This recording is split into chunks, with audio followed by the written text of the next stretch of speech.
Dans un monde où les ancêtres murmurent encore à travers le vent, vivait un jeune garçon nommé Tizouvni. Il ne savait pas encore qu'un pouvoir ancien coulait en lui. Pourquoi est-ce que j'entends toujours ce tambour chaque nuit? Un soir, il découvre un tambour étrange au bord de la rivière sacrée. Ce n'était pas un tambour ordinaire, c'était le tambour des ancêtres. Tizouvni, tu es le seul espoir de sauver Zilea. Moi? Mais je ne suis qu'un enfant. Ta force est dans ta mémoire, ta parole et le rythme du tambour. Ce jour-là, tout changea.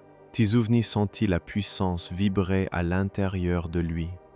L'histoire de Tizouvni ne fait que commencer. Et toi, es-tu prêt à entendre l'appel du tambour? Tizouvni marchait seul dans la forêt sacrée de Mapou.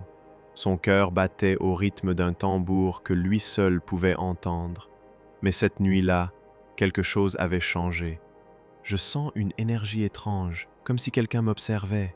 Soudain, sous un grand arbre magique, apparut une vieille femme aux yeux brillants comme les étoiles. Tu portes en toi le rythme de la mémoire. Je suis grand-mère Nerva, gardienne des tambours oubliés. Pourquoi moi? Je ne comprends rien à tout ça.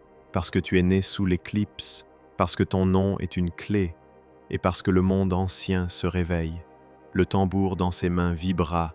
Tizouvni vit des flammes, des créatures d'ombre, et une voix d'enfant résonna dans son esprit. « Aide-moi! Qui est-elle? Pourquoi son visage me semble familier?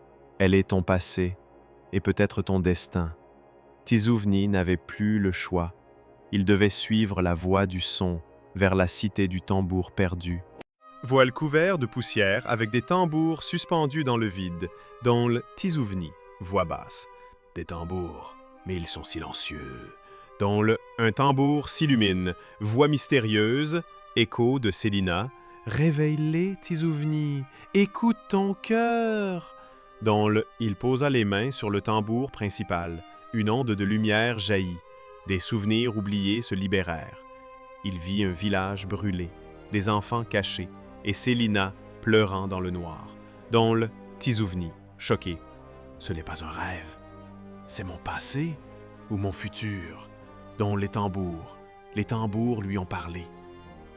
Mais chaque réponse soulevait une nouvelle question.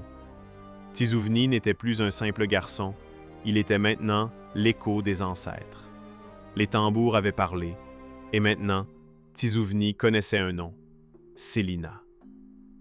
Mais qui était-elle? Pourquoi son visage hantait ses rêves et ses visions, dont le Tizouvni, pensif, assis près d'un feu. Célina, où es-tu? Qu'est-ce que tout cela signifie?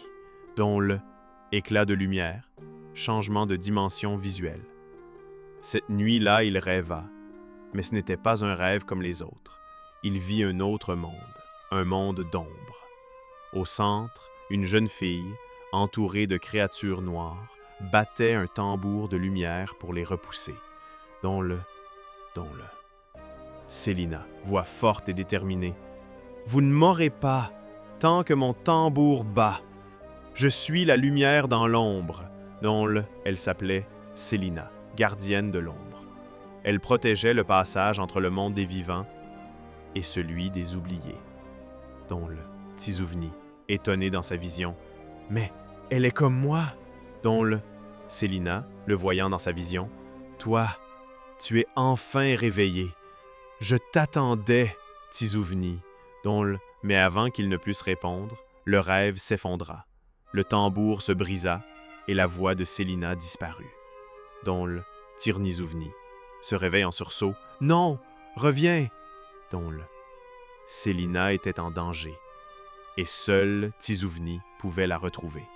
Mais pour cela, il devait franchir la porte des deux mondes, dont le tambour grave, tension monte, texte à l'écran, à suivre, dont le